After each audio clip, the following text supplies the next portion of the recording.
Well, they already regulate your electricity. Get ready for them to do the same with your internet. What in the World Wide Web is going on? After this. Well, what took them so long? The government already regulates the folks who provide your electricity. Is it any surprise Washington is going full circle now, or is that circle jerk now, with the folks who provide your internet? In the name of neutrality, the Federal Communications Commission set to unveil the biggest regulatory overhaul in a generation. And if Charlie Gasparino is right, he's never wrong, it'll be coming to a device near you and soon. This is a big deal. Yeah, I mean, think about what this is. This is saying to the cable companies, you can't charge somebody to use your pipes, like a Netflix to use your pipes. And if they refuse to pay you, you can't, take action like slow them down. It sounds good on its face because, you want Netflix, you want to be able to get Netflix anytime you want. But if you think about it, Comcast, they are the competitor, but they own those pipes.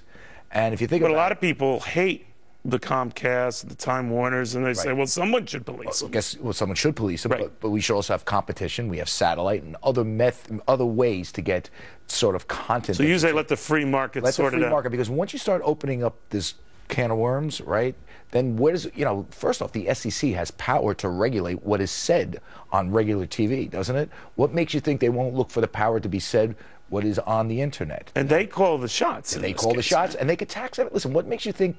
It sounds like Netflix gets a bonus here, right? Because they could get free access. They don't have to pay the cable carrier. But suppose the feds start taxing Netflix. You start opening up federal control. But there's nothing.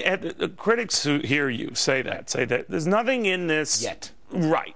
And then we wouldn't know because they're not releasing it. But nothing yet is what they're saying. It could lead to taxing. Well, and this has been a vista of money potential. Do you really want the government to be controlling the internet? Now, listen.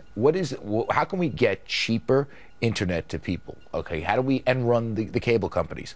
Well, more competition, satellite. There's got to be other ways to communicate. What is traditionally on what you get on the web and how you get that on the web. Well, haven't these guys overplayed their hand, and that's why the government's coming in?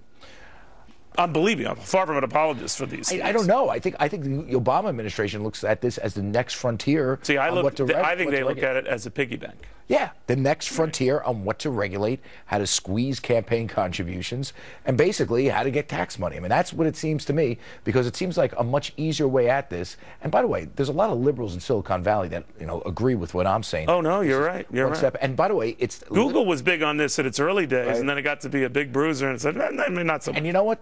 The Silicon Valley liberals are using the same argument that the gun advocates use when they say, if you get rid of our right that's very good. That's very good. Not to carry certain types of guns, how far is it going to go? They're using the same argument, by the way. You might have a future, this TV business thing. Yeah. Or a constitutional lawyer? Well, no. Either that. We got the community organizer, at least. All right. Charlie Gasparino, he's the best, and he's a great guy, too. The Italian-American thing is just an added bonus. We'll have more right after this.